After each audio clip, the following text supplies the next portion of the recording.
అర్జున్ ఏం చేసినా వేలెత్తి చూపిస్తున్నారు. సంతోషపడే అకేషన్ అయినా ట్రోలింగ్ తప్పడం లేదు. అల్లు ఫ్యామిలీ నుంచి నిర్మించిన అల్లు సినిమాస్ ని తెలంగాణ సీఎం రేవంత్ రెడ్డి ఓపెన్ చేశారు.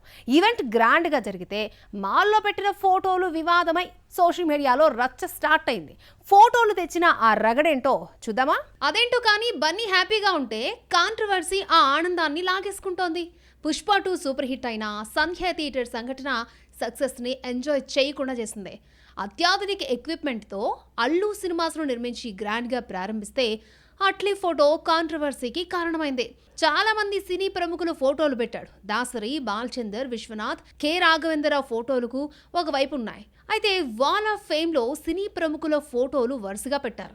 ఇందులో అట్లీ, రిషబ్ శెట్టి, ప్రశాంత్ నీల్ ఫోటోలు పెట్టడం నెటిజన్లకు నచ్చలేదు. ఎన్నో అద్భుతాలు సృష్టించిన దర్శకులను వదిలేసి 4-5 సినిమాలు తీసిన దర్శకులకు గౌరవం ఇవ్వడం ఏంటంటూ ప్రశ్నిస్తున్నారు. అల్లు సినిమాస్లోని వాల్ ఆఫ్ ఫేమ్లో తమిళ సినీ పరిశ్రమకు సంబంధించి మణిరత్నంతో పాటు అట్లీ ఫోటోలు పెట్టారు. టెక్నాలజీని పరిచయం చేసిన శంకర్ని ఎలా మర్చిపోయారంటూ ప్రశ్నిస్తున్నారు తంబిలో. అట్లీ చేసిన అద్భుతాలేంటో చెప్పాలంటున్నారు. పూరి జగన్నాథ్ పోఖ్రీతో మహేష్ని స్టార్ని చేశాడు. బన్నీకి దేశముదురు అంటే బ్లాక్ బస్టర్ ఇచ్చాడు. పూరి హీరోల క్యారెక్టరైజేషన్, మేకింగ్, డైలాగ్స్ అన్ని యూనిక్గా ఉంటాయి. ఈ జనరేషన్ డైరెక్టర్స్ కోసం సీనియర్స్ని పక్కన పెట్టాడు అన్న చర్చ కూడా సోషల్ మీడియాలో నడుస్తోంది. ట్రోలింగ్కి అల్లు ఫ్యాన్స్ కౌంటర్ ఇస్తున్నారు. అల్లు ఫ్యామిలీ థియేటర్ వాళ్ళకు నచ్చిన వాళ్ళ ఫోటోలు పెట్టుకుంటారు. అడిగే రైట్ లేదంటూ అల్లు ఫ్యాన్స్ ఎదురుదాడికి దిగుతున్నారు.